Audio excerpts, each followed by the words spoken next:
সকালবেলা ঘুম থেকে ওঠার পর মাম্মা আর আমি দুজনে মিলে ব্রাশ করে নিয়েছি। তারপরেই বললাম চল একটু ছাদ থেকে ঘুরে আসি। আর কাল থেকে আসার পর থেকে তো র্যান্ডামলি বৃষ্টি হয়েই যাচ্ছে, ছাদে সেইভাবে যেতে পারিনি।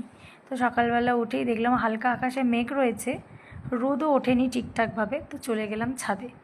আর মামা তো সঙ্গে করে বাবেলসটাকে বাড়ি থেকে বয়ে বয়ে নিয়ে এসছে। এইবার বলে যে ছাদে নিয়ে যাব, চল। এবার এসে আমি বলি যে তাহলে একটু আমাকে দে। ওকে দেখছি ওরকমভাবে বাবেলসগুলো ওড়াচ্ছে, আমার এত ভালো লাগছিলো ওর হাত থেকে নিয়ে নিয়ে আমি।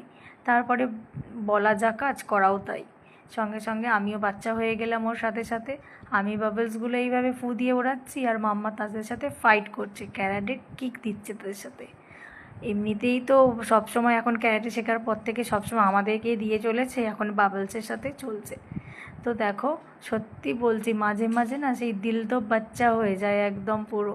মা মেয়ে এখন সবাই এক, শুধুই বাঁচপানা।